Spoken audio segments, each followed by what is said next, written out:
Dear students, welcome to all. Now we will discuss about the concept of radiation mechanism of a dipole. దీనికి మనం 3 cases explain చేయాలమ్మా. T is equal to T/4, T/2, detachment ఎలా జరుగుతుంది T/2 దగ్గర అనేది. For this first quarter cycle consider చేసుకోండి 0 to T/4. ఈ 0 to T/4 దగ్గర మనకి ఎలా ఉంది, వేవ్ ఫామ్ అనేది ఇంక్రీజ్ అవుతూ ఉంది. అంటే electrons move from positive to the negative. Okay, దానికోసం ఇక్కడ ఇది dipole antenna which is centre fed dipole antenna. ఈ సెంటర్ ఫెడ్ అని ఎందుకు అంటున్నామంటే ఇక్కడ వోల్టేజ్ సోర్స్ని మనం సెంటర్లో ఫీడింగ్ అనేది సెంటర్లో ఇస్తున్నాం కాబట్టి సెంటర్ ఫెడ్ డైపోల్ యాంటీనా చెప్తాం. ఇక్కడ దీనికి ఎలక్ట్రిక్ ఫీల్డ్ లైన్స్ ఎలా ప్రొడ్యూస్ అవుతున్నాయి డ్యూరింగ్ T/4కి ఇక్కడ అబ్జర్వ్ చేయండి. ఇంక్రీజ్ అవుతుంది కాబట్టి electrons will move from the positive to negative. Okay, positive and negative indicate చేశాక ఎలక్ట్రిక్ ఫీల్డ్ లైన్స్ డ్రా చేయండి. పాజిటివ్ నుంచి నెగిటివ్కి ఇలా మూవ్ అవుతున్నాయి, పాజిటివ్ నుంచి నెగిటివ్కి ఇలా మూవ్ అయ్యాయి. This is the case for T is equal to T/4. Next condition ఏంటి మనకి ఇక్కడ, T/4 నుంచి T/2కి వేవ్ ఫామ్ చెక్ చేసుకోండి. ఎలా ఉంది T/4 నుంచి T/2కి, ఇట్ ఈస్ డిక్రీజింగ్. మనకి ఈ క్వార్టర్ సైకిల్లో డిక్రీజ్ అవుతూ ఉంది. అంటే ఏంటి, ఎలక్ట్రాన్స్ నెగిటివ్ నుంచి పాజిటివ్కి మూవ్ అవుతాయి. ఓకేనా, దానికోసం ఫర్ సెకండ్ కేస్ మనకి ఇక్కడ సెకండ్ కేసులో negative and positive polarities change అవుతాయి. ఓకేనా, ఈ విధంగా మనకి ఎలక్ట్రిక్ ఫీల్డ్ లైన్స్ అనేవి ఇలా ప్రొడ్యూస్ అవుతాయి for T is equal to T/2. ఓకేనా, అండ్ దీనికంటే ముందు ఏమున్నాయి మనకి, ఇది T/2 అంటే ఇక్కడ నుంచి ఇక్కడ వరకు వచ్చిన వేవ్ ఫామ్స్ ఇవి.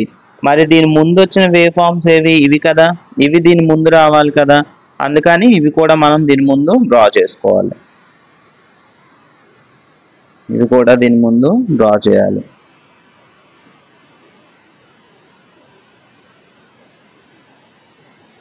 ఇలాగా 3 లైన్స్ తీసుకోవచ్చు, 5 లైన్స్ తీసుకోవచ్చు, అది మన టైంని బేస్ చేసుకొని ఇలా. ఓకేనా, this is the T is equal to T/2 దగ్గర. అంటే ఇది వచ్చేసరికి ఫస్ట్ లాస్ట్ T/4 నుంచి T/2 ఇది ఒక T/4 సైకిల్ అండ్ ఇది ఒక T/4 సైకిల్. టోటల్ T/2 దగ్గర మనకి ఈ వేవ్ ఫామ్స్ ఇలా వస్తాయి, ఎలక్ట్రిక్ ఫీల్డ్ లైన్స్ ఇలా వస్తాయి. ఓకే, దీన్నే నేను ఇక్కడ ఇలా రీడ్రా చేశాను. ఓకేనా, మనకి రేడియేషన్ ప్యాటర్న్ ఎలా వస్తుంది అనేది అబ్జర్వ్ చేయండి.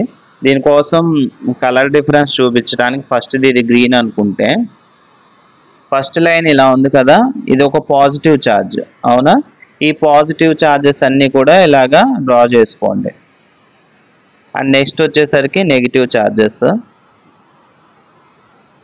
ఇవన్నీ కూడా పాజిటివ్, ఇవన్నీ కూడా నెగిటివ్ ఛార్జ్ అనుకోండి.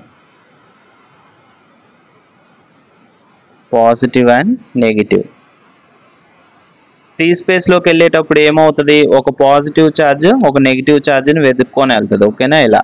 ఓకేనా, వెళ్ళేటప్పుడు వేవ్స్ లాగా వెళ్తుంది అనమాట. ఇవి అరేంజ్ చేసేసుకోండి ఈ డాటెడ్ లైన్స్. నెక్స్ట్ ఇలాగా, నెక్స్ట్ ఇలా. ఓకేనా, బయటకు వెళ్ళేటప్పుడు వేవ్ ఫ్రీ స్పేస్లోకి ఇలా డిటాచ్మెంట్ అయిపోయి వెళ్తుంది. కాబట్టి detachment is happened at T is equal to T/2 అనమాట. ఓకే, T/2 దగ్గర మాత్రమే డిటాచ్ అవుతుంది. ఎందుకని, T/2 దగ్గర ఫస్ట్ ఏమో ఎక్స్పోనెన్షియల్గా ఇంక్రీజ్ అయింది, తర్వాత ఎక్స్పోనెన్షియల్గా మనకి డిక్రీజ్ అయింది. కాబట్టి ఈ క్వార్టర్ సైకిల్లో ఇంక్రీజ్, ఈ క్వార్టర్ సైకిల్లో డిక్రీజ్ అయింది. కాబట్టి ఒక పాజిటివ్ ఒక నెగిటివ్ ఛార్జ్ రెండు ఫైండ్ అవుట్ చేసుకొని మనకి ఫ్రీ స్పేస్లోకి బయటికి వెళ్తాయి. నెక్స్ట్ ఏమవుతుంది మనకి, ఇది కంప్లీట్గా రివర్స్ ఆపరేషన్. ఓకేనా, ఇది కంప్లీట్గా రివర్స్ ఆపరేషన్ జరిగి మళ్ళీ ఇంకో సెట్ ఆఫ్ వేవ్స్ వెళ్తాయి. మళ్ళీ సైకిల్ అనేది ఈ విధంగా రిపీట్ అవుతుంది. ఈ విధంగా ఎక్స్ప్లెయిన్ చేస్తే this is the concept of the radiation mechanism of A dipole. ఓకేనా,